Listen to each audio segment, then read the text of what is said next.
Señor ministro, buenos días, señorías. Señor ministro, aquí lo que ha quedado de manifiesto es que la única necesidad urgente y extraordinaria es la que tiene el ministro de Defensa de huir de este debate y ni siquiera venir a defender un crédito que, aunque hayan empaquetado ustedes con otros dos créditos de mucha menor cuantía y de mucha menor relevancia, pues no oculta, ¿verdad?, que el decreto, como han hecho referencia a otros portavoces, que el crédito verdaderamente importante y el que quieren, como siempre, colar de tapadillo y de rondón en pleno mes de agosto es el relativo a los casi 900 millones de los programas de armamento del Ministerio de Defensa. Y el ministro huye el debate porque tiene sobre la mesa tres problemas muy graves a los que no quiere enfrentarse. Por un lado, el colapso financiero del propio Ministerio, que no reconoce el ministro.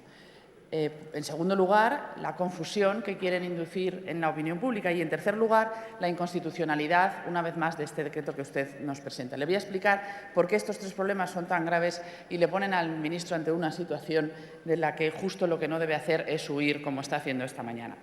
El colapso financiero del Ministerio de Defensa se debe a esa deuda de los programas especiales de armamento, que asciende a 30.000 millones de euros, llega a sumar 30.000 millones de euros, ya debemos algo menos, es decir, una Bankia y media, para que la gente se haga idea de la magnitud del problema que estamos hablando.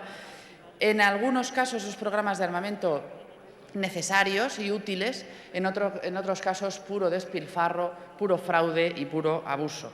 De esos más de 20.000 millones que aún nos quedan por pagar, varios especialistas que han estudiado el tema rigurosamente coinciden en que esa factura de los programas de armamento es impagable.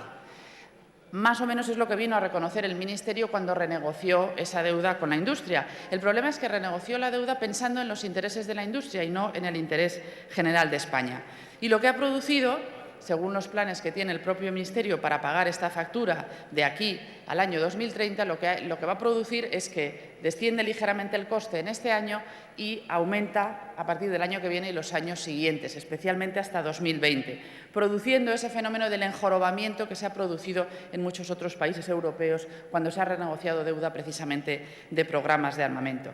Lo cierto es que la factura final de esa renegociación hace que se encarezcan estos programas. Y lo más grave es que no reconocen ese colapso del que son responsables ustedes, a pesar de lo que usted quiera decir. Los programas de armamento se pusieron en marcha a finales de los años 90, cuando era precisamente el señor Morenés secretario de Estado de Defensa. Luego se fue a la Secretaría de Estado de Industria para poner en marcha los créditos ad hoc para estos programas, luego se fue 8 años a la industria y ahora ha vuelto al Ministerio en un ejemplo intolerable de puerta giratoria que explica gran parte de ese colapso financiero del Ministerio y que explica el despilfarro, el fraude y el abuso de estos programas de armamento. El segundo gran problema, como decía, es que engañan a la opinión pública.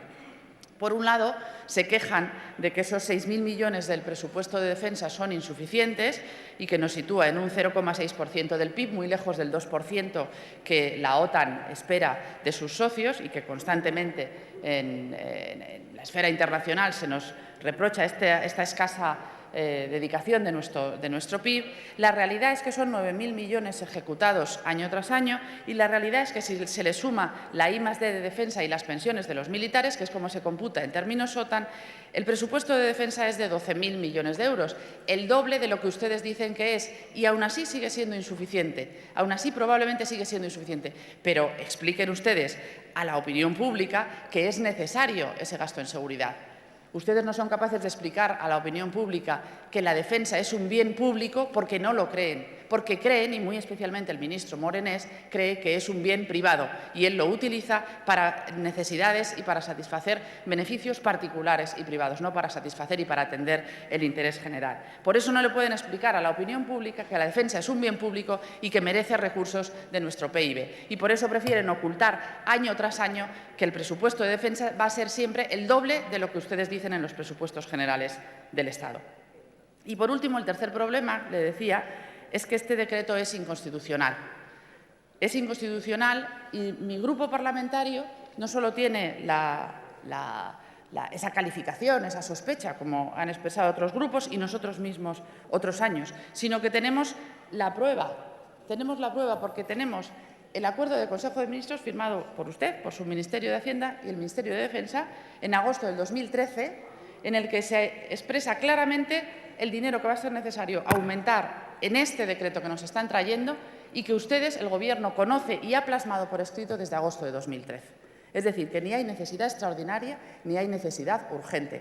Hay un pago perfectamente planificado y perfectamente previsto. Y, por lo tanto, su artimaña de traerlo de esta manera, de aprobarlo en el mes de agosto en un decreto y de evitar el debate público, que es lo que pretenden evitar mediante la aprobación rápida con un decreto, queda claramente de manifiesto que acaba produciendo un decreto inconstitucional motivado exclusivamente para hurtar ese debate a la opinión pública.